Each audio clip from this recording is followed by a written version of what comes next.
Hey guys, we're starting the day with Fnatic versus Vitality VOD review. So, Fnatic, what to say? They're a pretty dysfunctional team. I don't think they work well together as a five-man unit right now, and they're all are pretty working independently of each other, and they seem pretty disjointed. I mean, Worlds finals last year, all the way to this in Europe. Does that mean Europe is strong, or does that mean Caps leaving had that big of an effect on Fnatic? On the other hand, we have Vitality. Oh, Vitality. I like to think of them as like a way better Echo Fox. They don't play that structured.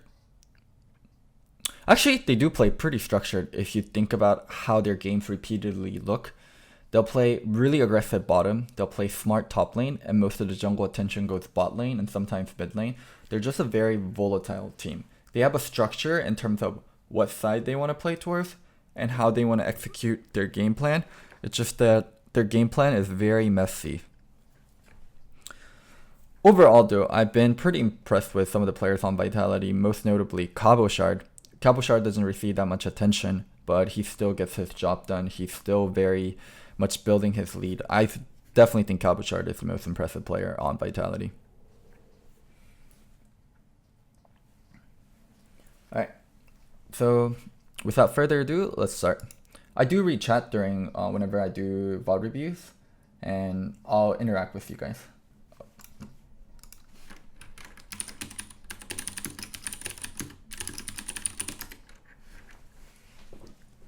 The LCS VOD reviews should be coming up soon, don't worry. Okay. Whoa, what the fuck? No way. Okay, holy shit. I thought they were gonna first pick Kai'Sa, so I was really surprised. Also, let me open up Epic Pen really quickly. No. Lucian first pick makes much more sense. I mean, most people reply to Lucian first pick with Israel. Instead of replying with Israel, they took Kench and Jarvan. Jarvan is flexible. He can go top or jungle, and he functions as a great engager, as a great tank. Kench is a little bit weird, in my opinion, from Vitality, because they like playing towards bot side. They do like 1-3-1 also. Kench doesn't really help in terms of playing towards bot side, but he does help a lot in terms of 1-3-1. So maybe they're planning more of a 1-3-1 comp. Let's see what Fnatic replies with. Nocturne Zoe. Looks like they're just taking power picks. Yeah, Lucian, Nocturne Zoe. I would say they're flexible power picks. It doesn't really signal one way or the other. Oh, Ashe, this is actually super interesting. So there are two ways that you can play versus Lucian. You can either try to match the pressure of Lucian in lane with something like a Draven. So versus Lucian, sometimes people pick Draven and they'll try to 2v2 the Lucian.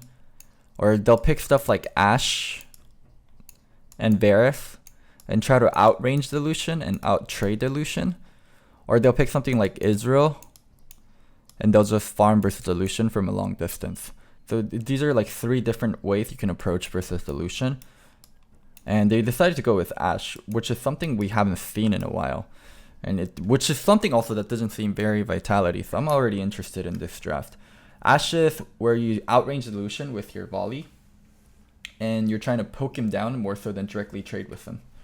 Alright, let's see how the rest of the draft pans out. You guys can't see the band because of the webcam, so I'll read out the Vitality bands to you guys. Vitality bands Aatrox. Let's see what Fnatic replies with. Rise. I think Fnatic is really feeling that Vitality is going to go for a 1-3-1 comp when they have Tahm Kench, so banning out side lane split pusher mid laners. Also, Rise is pretty good against Zoe, especially if you're running Jarvan in jungle. And Vitality bans out Thresh. Thresh solution, pretty good versus Kench Ashe. It makes the lane a little bit vulnerable to Lantern ganks, I guess, and that's why they ban it. Also, Fnatic banning out Echo. They're definitely banning out 1-3-1 champions for Vitality, it looks like. Tristana. You're trolling. Yeah, there we go, Fizz. Fizz versus Zoe. Definitely an aggressive matchup for the Fizz. Fizz plus Jarvan wants to put pressure on the Zoe. And also, it definitely looks like Vitality is going into 1-3-1.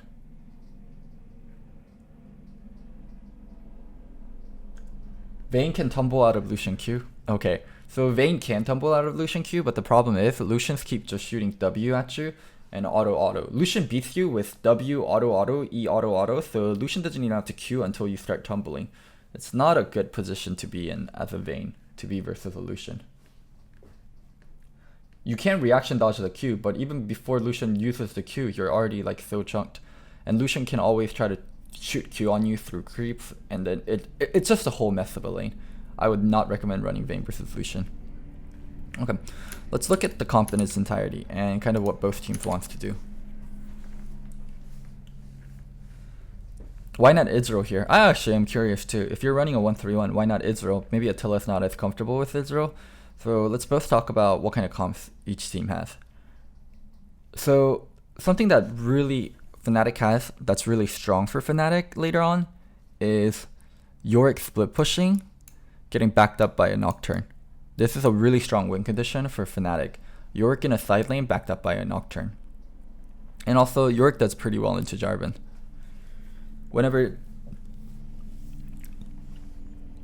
So this is a very big win condition for Fnatic, Yorick split pushing.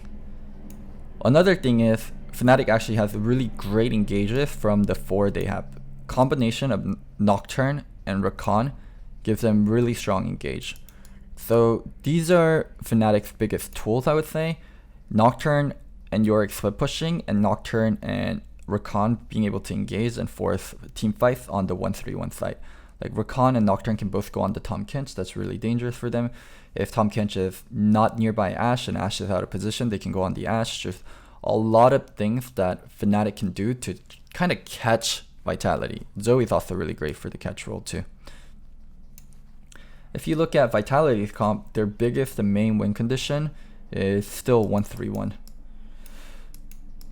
Tahm Kench, Fizz, and Jarvan, along with his teleport, signals like this is a very 1-3-1 oriented team comp. They do have good engages in Ashe and Jarvan, and they can team fight, but definitely one of the stronger win conditions they have is 1-3-1. Both teams can play the side lane really well due to having Nocturne and Yorick, and also having Fizz and Jarvan and Tahm Kench. So there's going to be a lot of action in the side lanes, and how they get side lane priority is something we're going to want to keep a close eye on this game. But also, Fizz is a great engager. Okay, never mind. Fizz isn't the greatest engager, but Fizz is good follow-up, and he puts on a lot of pressure to engage. And Ashe is a great engager, and so is Jarvan. So both teams drafted a lot of tools that allowed them to play in side lanes, but also engage really well. So there's going to be a lot of back and forth about playing onto the side lane, but also looking for engages where people are vulnerable before one of the teams sets up for a side lane. There's a lot of interesting things that we're going to want to keep track of this game, and we're going to try to keep track of how they deal with the side lanes, how they engage, where teams are vulnerable. This game is going to be lightning fast.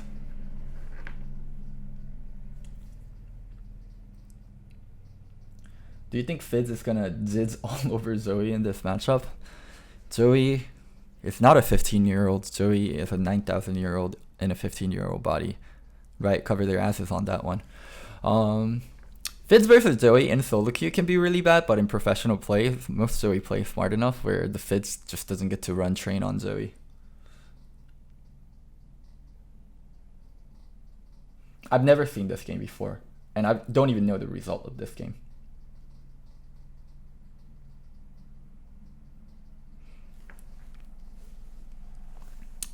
Fnatic.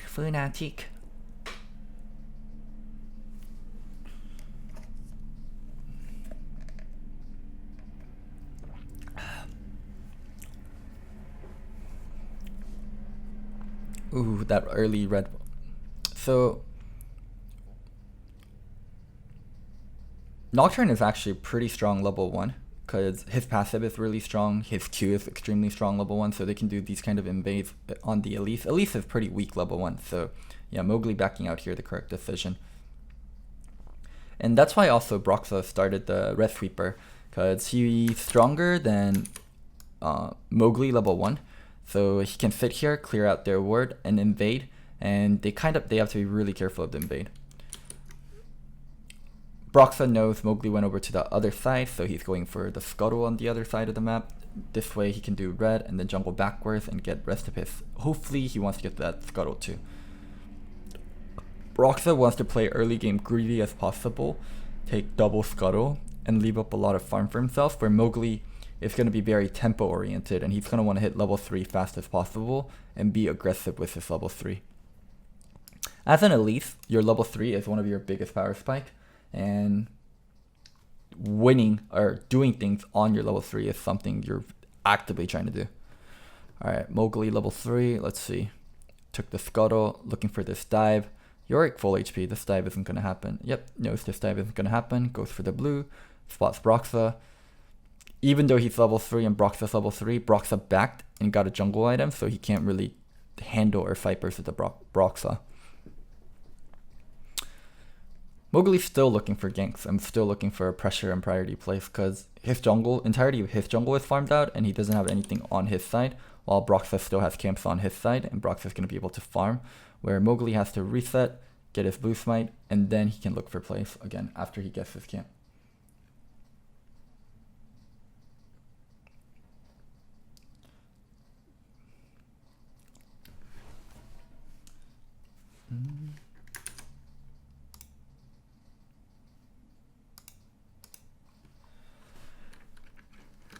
So Broxa getting to invade onto Mowgli's jungle and actually take camps away from him. This is really bad for the elite side versus Nocturne. You're on a kind of a time crunch because as soon as Nocturne hits level 6, in a lot of ways, Nocturne is so much better than Elise. Nocturne can beat Elise in a 1v1.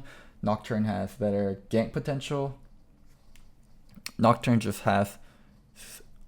Nocturne's weak point comes from pre-level 6 and not being able to gank or help with lanes pre-level 6. But due to him being able to invade onto the Elise level 1 and really pressure Elise, like all the weakness of Nocturne got covered up a lot and all the strength of Elise is actually getting really minimized. Then Reckless still doing a really good job of laning bot lane though. 70 CS to Attila's 53. This is a huge gap. 15, 17 CS this early in the game is a huge gap. Broxa going for this blue. If he knows that Elise is there, he should smite it. Oof. He didn't have smite up and Elise was too scared to come because Nemesis was throwing his bubble. Really great early game from Fnatic and really great pathing. I think something that Nemesis should have been really scared of is Fizz and Elise playing onto Nemesis because he's not running cleanse, right? No cleanse, so this mid duo of Elise and Fizz should have been providing a lot of pressure onto the Fizz side. I mean, as we talked about that, Fizz went for the 1v1 and was able to get the kill, but Broxa able to get the return kill with his first Nocturne ultimate.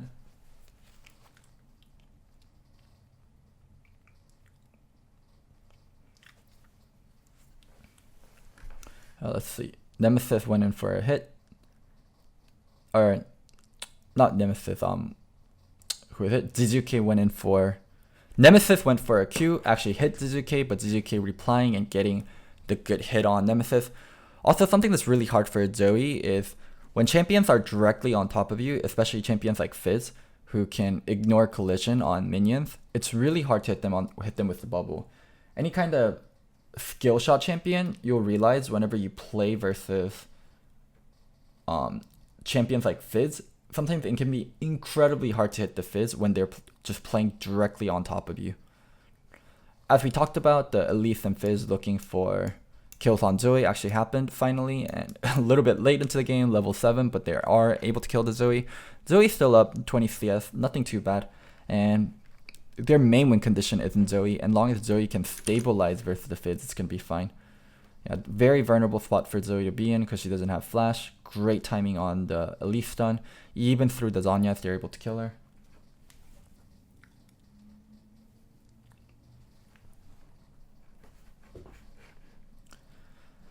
Now, Mowgli looking for that dive again on Bwipo.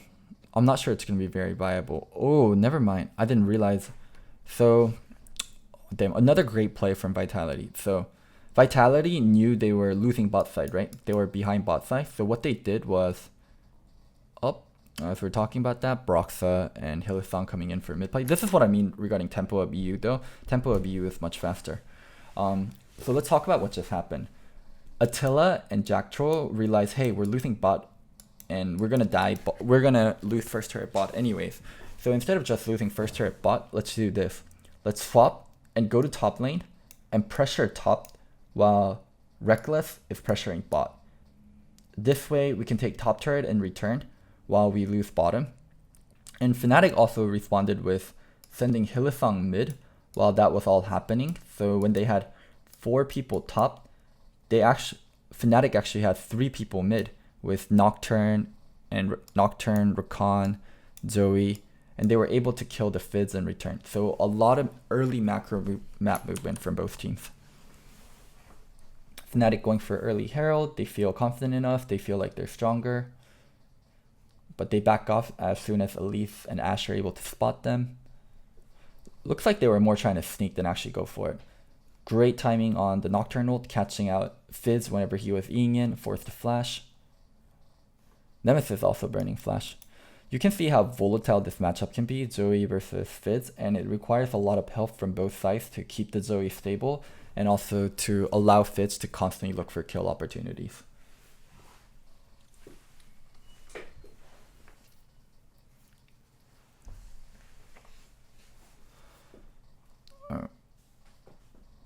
Now the next play that's going to be important is probably going to be the Dragon. They already took the Herald, so Herald usage probably going to be used mid. Fizz's mid turret is already extremely low. So actually it might not get used mid because the mid turret is already extremely low. They might use it top. But next things we're going to look out for is when Herald gets used and also when Dragon is coming up. Oof. Nemesis and Zizuke ended up trading kills. A lot of people collapsing in. Fnatic going for the finish on this turret that we talked about. Hylissang able to get the reach barely onto top of Mowgli and able to kill him. Hylissang still has, Herald. I'm surprised he's not using it. If they used Herald here, I'm pretty sure they could have taken it as a group, and Hylissang decided not to use Herald. Then Cabochard TP'd in, and then now coming in, trying to catch the rest of Fnatic, who kind of overstayed. Yeah, but you can see the tempo of EU games is so fast. Do not read chat unless it pertains to the game. I mean, you were spamming dicks in chat, so yes, I'm not going to be reading chat from you right now.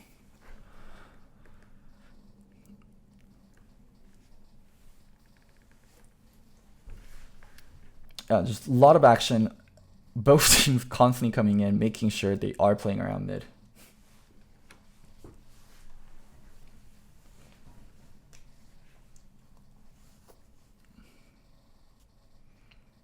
And as we talked about, a lot of side lane plays being done. Fizz pushing this side, and Elise and Tom Kench able to back them up on that side. And Fnatic not going to defend instead of pushing on their own.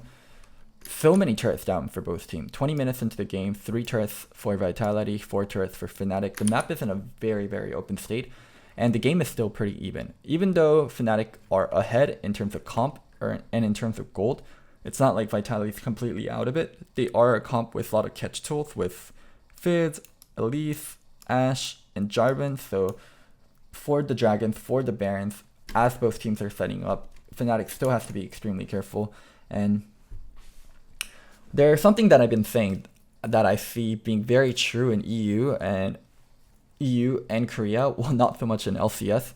The team that engages team fights first, and the team that's able to open onto the enemy team and put them in a vulnerable spot and open a proper team fight usually wins that fight. And engages are what's one of the most important things. So we're really going to be looking for like wide open team fights with good engages from either teams, and that's what we're going to put our main focus on. Stuff to watch out for: Zanya and Zoe, stopwatch on Elise, stopwatch on Jarvan. Stopwatch targets are not good engage targets, but other than the stopwatch targets, yeah, both teams can engage onto pretty much anyone, and that's what they are trying to do, get the right engage.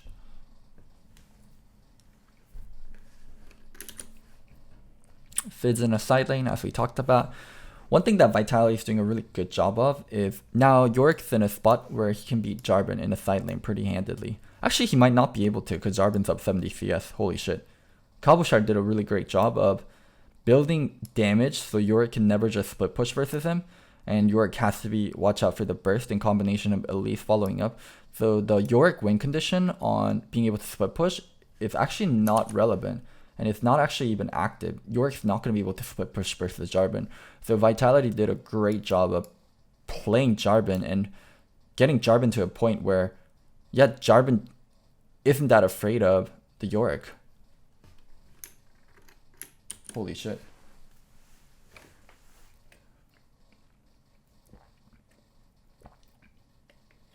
Yorick and his girlfriend and the 4 sons coming in and rest of Fnatic coming in. So normally I do think Jarvan should be getting chunked and getting beat by Yorick in the side lane, but when you build damage, Yorick actually has to worry about getting bursted in combination of someone else coming in. That's why you usually take Yorick versus a lot of these chanky champions and you do well. Stuff like Sion, stuff like Urgot. But this Yorick pick versus Jarvan, usually Jarvan's build tanky in game, right? This Jarvan decides to not build tanky. This Jarvan decides to build damage. So that win condition of Yorick being able to bully out a tank in side lane is not currently there. Now let's see what happens when they match up. I mean, the Jarvan's 2 levels ahead. Yorick has to be really careful. And yeah, Jarvan able to easily clear out the wave with Titanic. Damn. Cabochard's MVP for Vitality.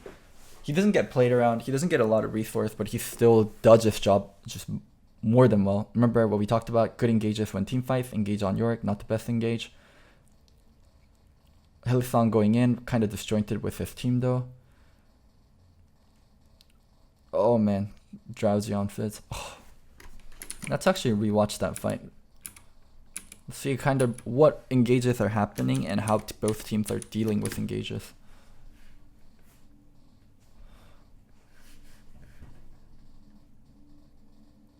Arrow coming in on Yorick, probably not the best target, but let's see how the rest of the team is following up. Jarvan right here, he's not looking to go on the Yorick, he's trying to go on the backline. We see J4 here, he's trying to go on backline here. On top of Zoe, on top of Reckless. Jarvan coming in, Bubble zones them out. Hylissang goes in to protect Yorick, but actually gets hit by the Fizz. And Elise took a lot of damage from Yorick and his friends. And Nocturne coming in to try to finish off. Elise has to back out because he's not able to get the finish. Oh man, so many things going on. Rakan going in from this angle, hitting, airborning 2 people, charming 1 person, Mowgli wrapped around, and Cabochard going in while Hylissang is on top of the rest of his team. If Hylissang didn't get this engage off, when Cabochard goes in, I think rest of Vitality actually would have been able to follow up. Hylissang getting this engage and preventing rest of Vitality from following up is really good. Zizuke, Attila, both caught in this, and not being able to help Cabochard on his engage is a really big factor. Yeah, so Cabochard is just in there by himself, gets stuck. Hylissang makes it out, waiting for his GA to pop up. As soon as his GA pops, flashes out, and Jack Troll is able to eat him.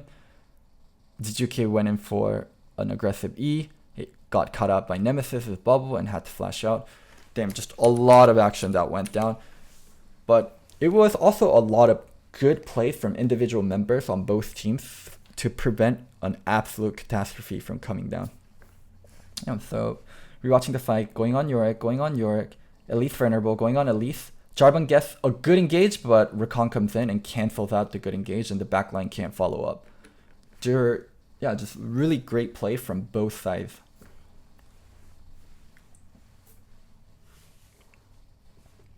Fnatic able to get the dragon. Looks like Fnatic probably had the faster reset.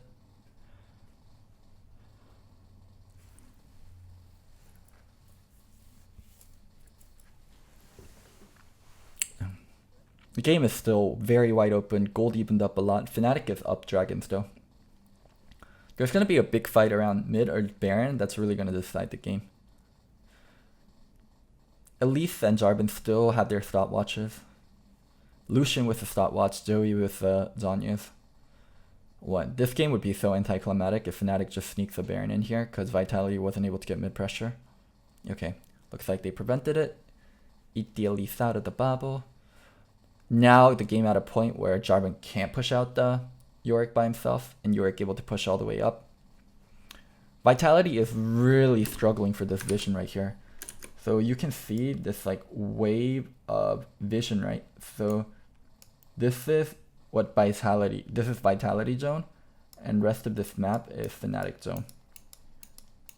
So Vitality doesn't have vision outside of the yellow. The yellow is where they can't see, and you can see how much pressure that is. They can't see into the Baron. They're not able to push up mid lane. Fnatic just has so much control onto the map, and it's putting Vitality in a really awkward situation where they need to push out through mid, but it's really hard for them to push out through mid because it's versus a Lucian and a Rakan. This is where an Israel would have helped Vitality a lot in terms of being able to push mid out all the way.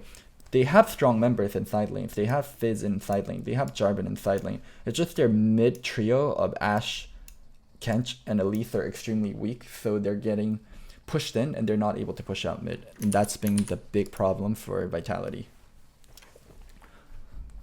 And Fnatic's mid trio, on the other hand, of Lucian, Zoe, Rakan, and even Nocturne being able to back them up at any point makes it really hard for Vitality to push up. So they finally got Fizz to mid lane, and Fizz pushed up. But while Fizz, so kind of the rotation that happened was, while Fizz came down mid, Fnatic was able to push up top. So anytime Vitality invests, oh shit, something's happening. Let's take this a little slower so we can watch. But anytime Vitality has to invest into mid lane, they're going to be losing out on the side lane. So let's see. Ooh, Mowgli being able to sneak here is really nice. Looking for a great angle.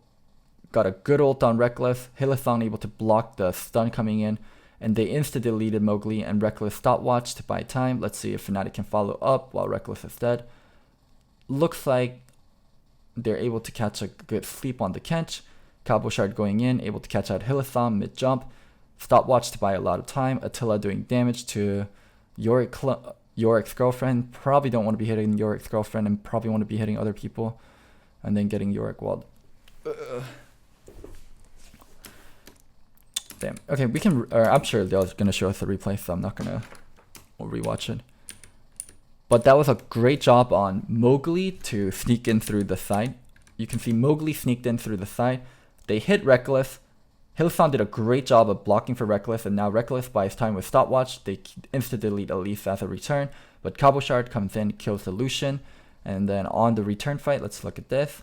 Kench sleep, trying to protect the Kench. Cabochard instead reverse engages, catches out Rakan, uses stopwatch to buy time, able to get eaten out by the Tahm Kench.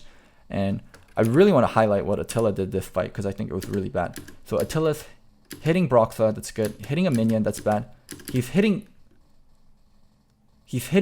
what is it? Yorick's girlfriend instead of going on Broxah or Britbo here.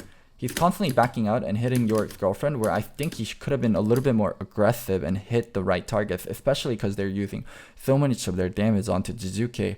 I think a better AD would have maintained forward position and been able to hit the priority targets.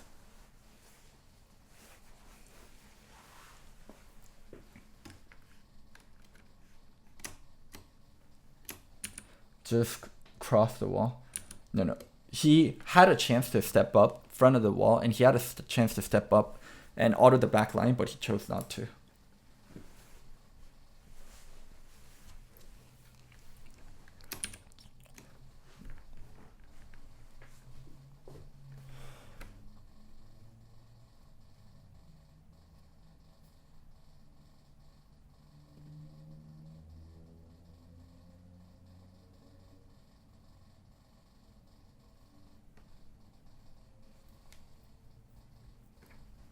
Reckless finally got QSS after getting Ashe stunned in the face. I'm still saying this, but game's still wide open for both teams. But lucky for Fnatic, they've been stacking dragons. Vitality starting Baron. This is going to be a fight. Vitality looks like they don't want to just take on a full fight versus Fnatic. Also, it's super important for Vitality that they get flank angles on Fnatic and they never take a straight on fight. A straight on fight versus Lucian Zoe is really bad for Fnatic, or really bad for Vitality. They want to take multi-angle fight. So this is exactly what I'm talking about, multi-angle fight. 4 people coming in this way, right? With 4 people, and then 1 person coming in this way. 4 people coming in this way, and then 1 person coming in this way, Jarvan. So this is what I mean regarding a multi-angle fight. And then Zoe is in a really vulnerable position. Ashe is going to be in a really vulnerable position. And this, I mean, this is a classic pincer move that Vitality is executing really well. Let's see. Great pincer. They're on top of Baron, taking damage. They are able to pick up Baron, but they get to kill Reckless. They get to kill Yorick. They get to kill Nocturne. They get 4 people and only 1 Baron on Zoe, so this is going to be a negative Baron power play. They should be able to take some turrets in return, and also getting Baron off majority of the members. Gold swing is going to be positive for Vitality. Yeah, minus 2,200, minus 2,500 Baron play. Minus 3,000 gold Baron play. Very good from Vitality. They needed to make sure they take a multi-angle fight, and they did. They were able to hit Reckless, follow up with a great fish, great, whatchamacallit, fizzled, and just cleaned up rest of the fight. Fnatic should have also known that if they're committed to a Baron fight and they get collapsed on, it's going to be really bad for them.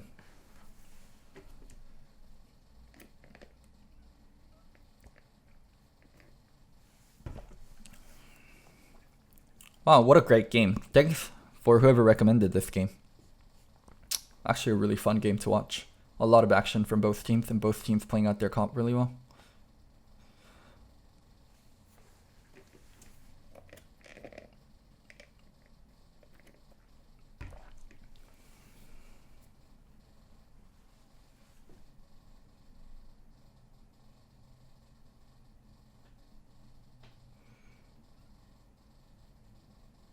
Ooh, remember what we talked about, multi-angle fights. Vitality doing a great job of taking these multi-angle fights, coming in from multiple angles.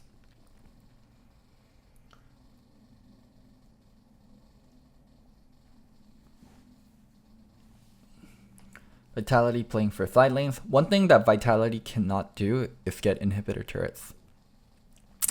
There's no way in hell they are able to auto inhibitor turrets with Ashe. What they need to do is wait for Baron or wait for Elder Drake and take fights around the big objectives, or take Baron and siege with Baron. Without Baron, they're never going to be able to hit inhibitor. Oh, Fnatic starting this in return. Oh, wow. Wait, how did the Kench get it? Fnatic started this in return when Vitality was out of position. They were able to melt it extremely quickly. Melting it extremely quickly.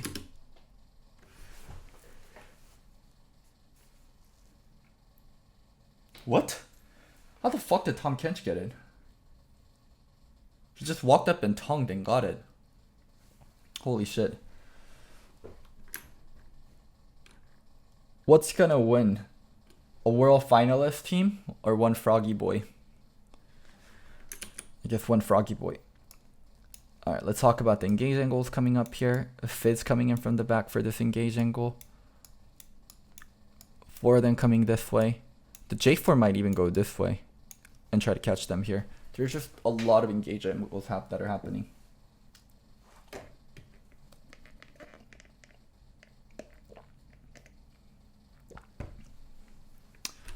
There's a lot of engage angles. Yeah, J4 going the angle that I talked about. Oh, they went mid instead, so all they're going to do is try to buy time. All they're trying to do here is buy time. Yeah, all they're trying to do here is buy time.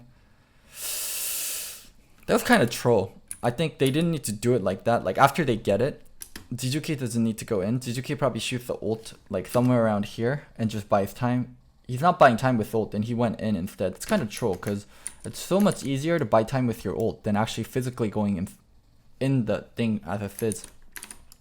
I think if Jizuke just shot his ult and bought time, it would have been much better than going in by himself as a fizz. Ugh. Ugh. Ugh.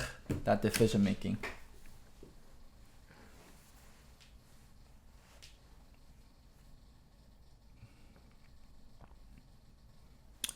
Great Tom Kench steal. Brox's not able to burst it down. Jizuke, just shoot your ult! Don't walk in there! Just shoot your ult! Hillasan did a great job of engaging on Jizuke though. Fnatic has a site opening right now because both solo laners are dead and they can get control. Elder Drake buff on 3 members of Vitality for a minute. They want to contest this Baron. They don't want to just let them get it. Starting the fight on Yorick. Mowgli buying time with stopwatch. Hylissang great engage on Jijuke. Attila doing damage, not hitting Yorick's girlfriend this time.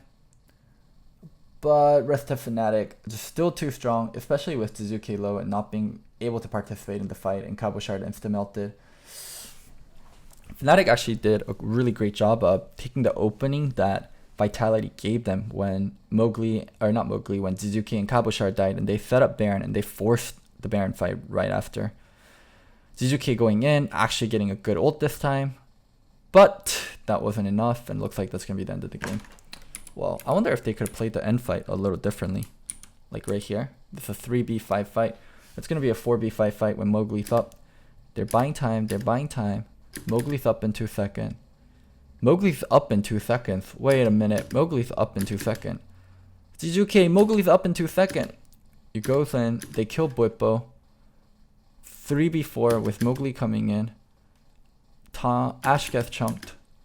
Tom tries to go in to eat Jijuke, not able to eat Jijuke. Now he's in there, and then he dies.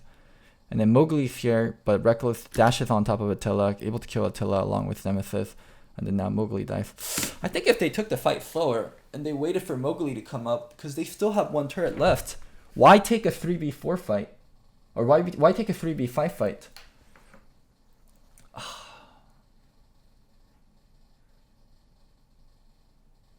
That was actually so dumb. The game was still more than viable for Vitality.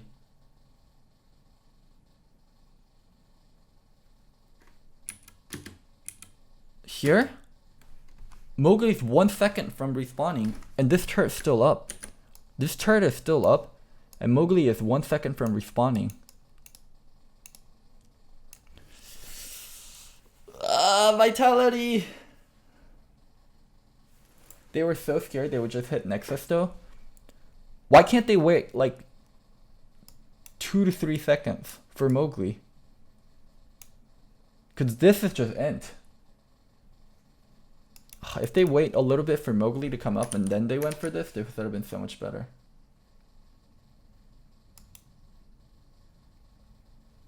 No, I'm talking about Vitality waiting a little bit, not Fnatic. Yikes.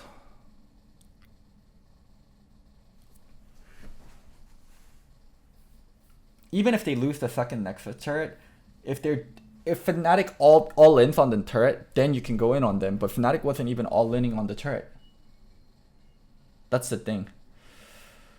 Oh well.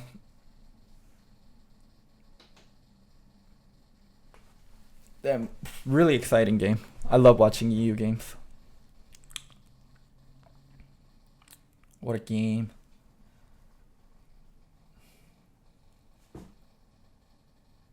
All these Fnatic fans. Brox was so happy.